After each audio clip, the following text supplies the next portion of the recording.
Guyane, actualité.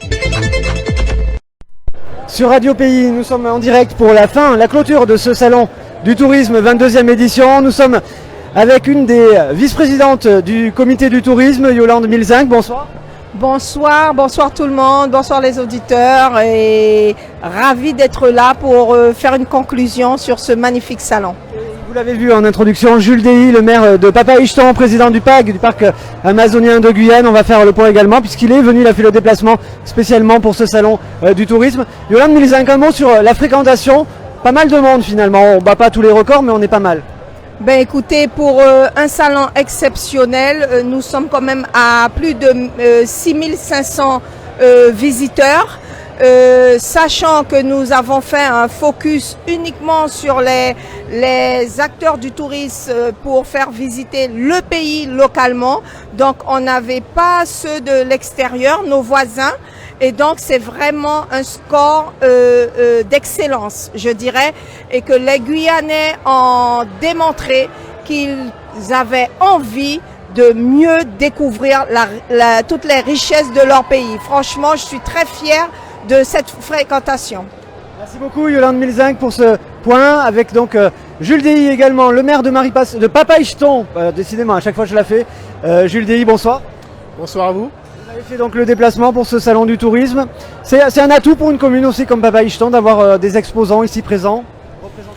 Effectivement, vous savez, il faut pouvoir valoriser les atouts de son territoire. Et ce sont des lieux comme ça là qu'on peut vraiment montrer aux Guyanais que oui, vous pouvez vous déplacer à l'extérieur de la Guyane, mais vous avez aussi des atouts à l'intérieur de la Guyane. Et vous pouvez profiter de votre territoire pleinement. Et c'est important de participer pendant les salons du tourisme, en tout cas, comme cela.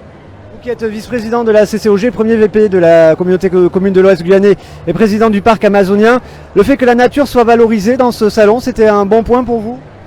Effectivement, mais il faut bien comprendre que les Guyanais savent vivre avec leur nature. On ne les apprend rien.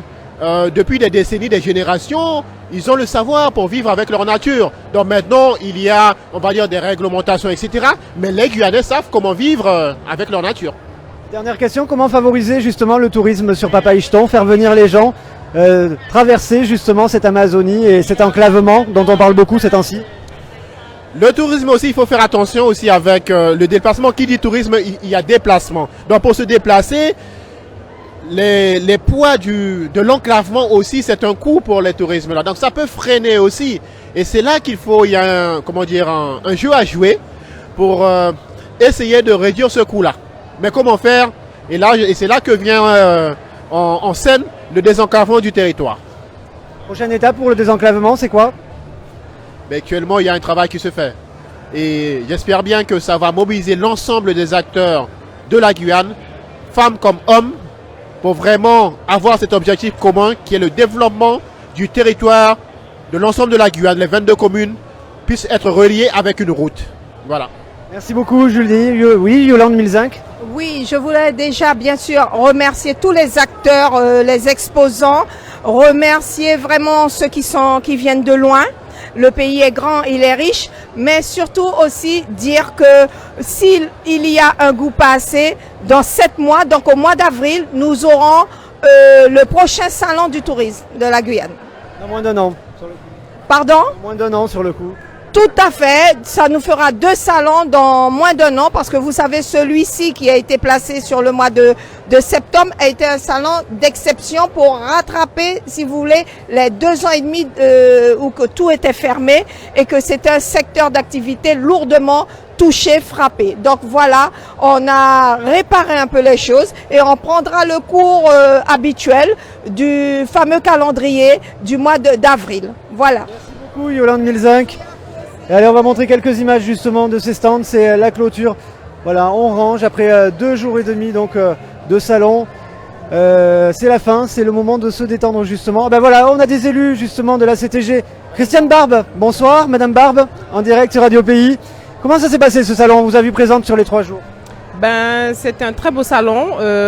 Après 2 ans, 2 ans qu'on n'était pas présent sur le salon du tourisme. Pour nos retrouvailles, c'était vraiment super, vraiment très beau stand, beaucoup d'échanges, les gens étaient contents, donc c'était vraiment bien. Vous serez là présente au prochain, en avril prochain? Peut-être, on verra bien. Pourquoi peut-être? On ne sait jamais, peut-être, voilà, on verra. La promotion en tout cas du territoire, elle a été suffisante, valorisante cette fois-ci? Très valorisante et très suffisante. On a répondu, j'espère qu'on a répondu aux attentes de la population guyanaise et que chacun y a trouvé son compte. Tous ceux qui recherchaient, j'espère qu'ils ont bien retrouvé ça. Merci beaucoup et voilà, on montre ces dernières images. Merci beaucoup Christiane Barbe. Ces images, cet écran, c'est celui de l'Office de tourisme de la CACL du Centre Littoral. Un écran géant qui a servi d'animation pendant tout le long de ce salon et qui sert encore justement pour des photographies. Nous on avait fait une partie du live tout à l'heure avec Gilles Vernet d'ailleurs devant cet écran géant qui est magnifique. Voilà pour ce direct et pour ces directs sur Radio Pays. On rappelle justement donc la clôture de ce salon du tourisme, 6500 donc touristes usagers qui sont venus, habitants qui ont assisté donc à ce salon sur ces 3 jours d'exposition et puis tous les directs, les lives à retrouver sur nos réseaux sociaux et demain matin les meilleurs moments, les meilleures interviews à retrouver également dans nos journaux. Outremernews.fr, le site de l'actualité outre-mer, 24 heures sur 24 et 7 jours sur 7. Retrouvez la chaîne Outremer News sur YouTube.